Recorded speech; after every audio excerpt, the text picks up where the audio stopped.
Hello friends, welcome to our channel. आप देख रहे हैं नेक्स्ट 10 लाइफ। आप सभी का स्वागत है। तो दोस्तों, हमारे देश में बहुत जल्दी 5G टेक्नोलॉजी आने वाली है। आप इस बात से शायद वाकिफ़ होंगे, लेकिन इस पूरे टेक्नोलॉजी को लेकर जूही चावला खुश नज़र नहीं आ रही।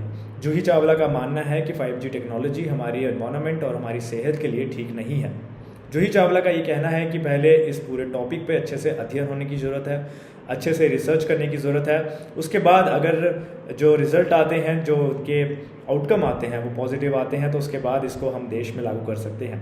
उनका मानना है कि 5G टेक्नोलॉजी हमारे एनवायरनमेंट के लिए, पशु पक्षियों के लिए और हमारी सेहत के लिए बहुत घातक साबित हो सकती है। इसी को लेकर आवाज़ उठाते हुए उन्होंने अदालत का दरवाज़ा भी खटखटाया है और वहाँ पे भी अपनी याचिका को दायर किया है।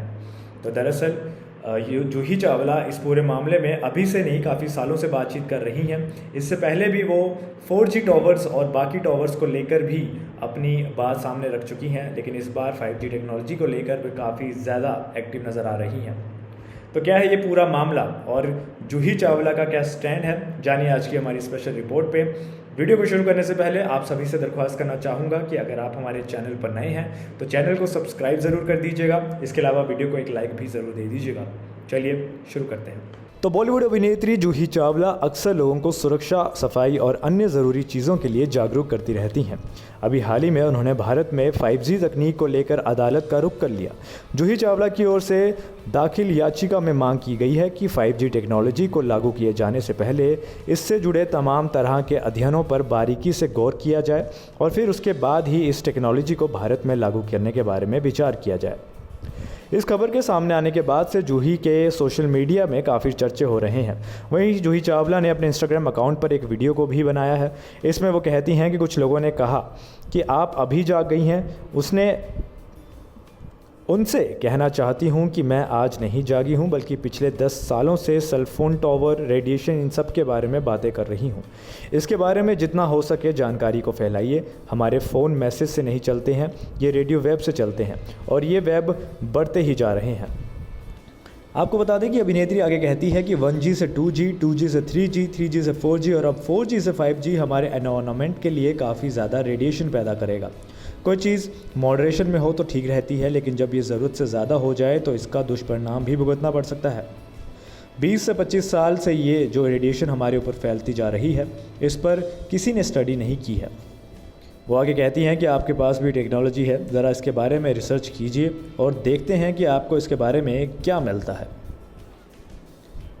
आपको बता दें कि जूही चावला ने अपनी याचिका में भारत सरकार के दूरसंचार मंत्रालय से आम लोगों, तमाम जीव जंतुओं, वनस्पतियों और पर्यावरण पर 5G टेक्नोलॉजी के लागू किए जाने से पड़ने वाले असर से जुड़े अध्ययन को बारीकी से करने को कहा है और ऐसे रिपोर्ट्स के आधार पर भी इसे भारत में लागू करने और नहीं करने के लेकर फैसला करना चाहिए, इस बारे में बात की है। इस मामले में एक्ट्रेस ने कहा कि हम एनवायरनमेंट के साथ नहीं खेल सकते हैं। हम एडवांस टेक्नोलॉजी के ख़िलाफ़ नहीं हैं, पर हम लेटेस्ट प्रोडक्ट्स का इस्तेमाल करना काफ़ी इंजॉय करते तो ज़रूर हैं, जो हमें बेहतरीन टेक्नोलॉजी के साथ मिलते हैं, लेकिन वायरलेस के फील्ड में भी हमें इस तरह की प्रॉब्लम्स को फेस करना पड़ सकता है, जिसके बारे में लोगों को जागरूक करना पहले ज़रूरी है। वो आगे कहती हैं कि हमें इस बात की परेशानी है कि वायर फ्री गैजेट्स और नेटवर्क सेल टावर से संबंधित हमारी खुद की रिसर्च और अध्ययन से ये पुख्ता तौर पर पता चल सकता है कि इस तरह की रेडिएशन लोगों के स्वास्थ्य और उनकी सुरक्षा के लिए कितनी हानिकारक है और इस चीज़ का पता लगाना बहुत ज़रूरी है। आपको बता दें कि जूही चावला जो हैं वो इस चीज़ को लेकर काफ़ी समय से बातचीत कर रही हैं और अब उन्होंने इस पूरे मामले को लेकर कोर्ट भी गई हैं। वहीं दोस्तों, अगर जूही चावला के करियर की बात की जाए तो उन्होंने संतुलित मूवी से 1986 में अपने करियर की शुरुआत की थी। इसके बाद फिल्म कयामत से कयामत तक ने उन्हें काफ़ी मशहूर कर दिया था। साल 1984 में जूही चावला ने मिस इंडिया का खिताब भी जीता। साल 1997 में जय मेहता से शादी के बाद जूही ने फिल्मों से ब्रेक ले लिया था और अपने पारिवारिक जीवन में वो काफ़ी व्यस्त हो गई। जूही के 2 बच्चे हैं, जिनका नाम जानवी और अर्जुन है। इसके अलावा जूही आखिरी बार साल 2017 में web series the Test Case में नज़र आई थी। अब इस 5G टेक्नोलॉजी को लेकर जूही काफ़ी वोकल नज़र आ रही हैं और इस पूरे मामले में बढ़ चढ़कर हिस्सा भी ले रही हैं। तो आपका क्या मानना है? क्या आपको लगता है कि 5G टेक्नोलॉजी हमारे एनवायरनमेंट और हमारी सेहत के लिए ख़राब है? अगर आपका भी कुछ ऐसा मानना है तो हमें कमेंट सेक्शन पे बता सकते हैं।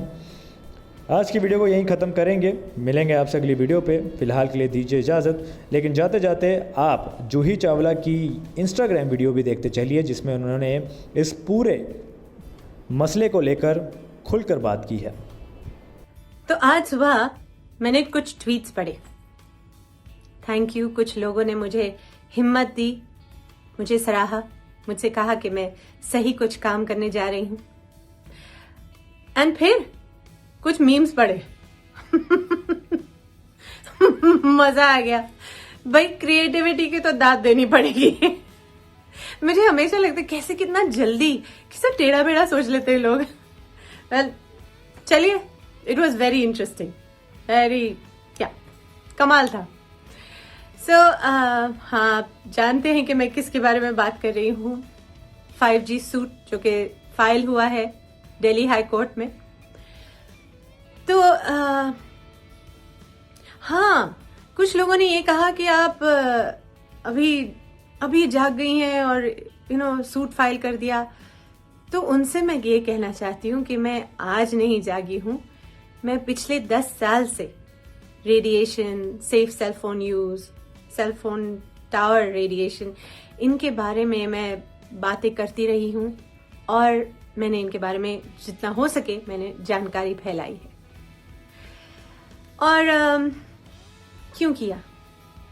क्योंकि भाई हमारे फोन्स ना मैजिक पर तो नहीं चलते, वायर तो है नहीं, तो ये रेडियो वेव्स पर चलते हैं और ये रेडियो वेव्स बढ़ती ही जा रही हैं हमारे इन्वायरमेंट में। 1G से 2G, 2G से 3G, 3G से 4G, 4G से अब 5G। अब 4G to 5G is a very big leap, very big leap. Radiation will increase exponentially. देखिए, you know it कि everything in moderation is fine, मगर जब जरूरत से ज्यादा हो जाए ना तो फिर उसका दुष्परिणाम पता चलता है। Then you feel the ill effects of it. And to put it simply, I'll give you some simple examples कि कोई फार्मास्यूटिकल ड्रग भी इंट्रोड्यूस होती है ना मार्केट में, तो उसे 10 से 15 साल तक उस पर रिसर्च की जाती है, उसके साइड इफेक्ट्स देखे जाते हैं, and then it finally gets approval to be released in the market. मगर ये रेडिएशन, ये जो 20-25 साल से हम पर फैलाई जा रही है, फैलती जा रही है, हमारे इर्द गिर्द है, इस पर किसी ने स्टडी किया या नहीं? बस ये कुछ सरल से ऐसे एग्जाम्पल मैंने दिए for you to understand. But चलिए, आपके हाथ में भी टेक्नोलॉजी है, मैं भी इसे यूज करती हूँ, आप भी थोड़ी सी रिसर्च करिए, है ना, और देखते हैं आपको क्या मिलता है इसके बारे में। Read about it a little more and I hope that you are convinced and you join me. ये केस अभी शुरू हुआ है। सो 2 जून को हमारी पहली हियरिंग है, लिंक भेजूंगी, हो सके तो ज्वाइन कर लीजिए, सुन लीजिए, देख लीजिए। और अभी रास्ता लंबा है, so I hope you will join me. And जो मीम्स बनाते हैं ना, उनको मैं थैंक यू भी बोलना चाहूंगी, क्योंकि उनकी वजह से बहुत सारे लोगों ने ये बात जान ली और ये बात बहुत लोगों तक पहुंच गई। सो ठीक है, keep it coming, let's enjoy the ride, see you.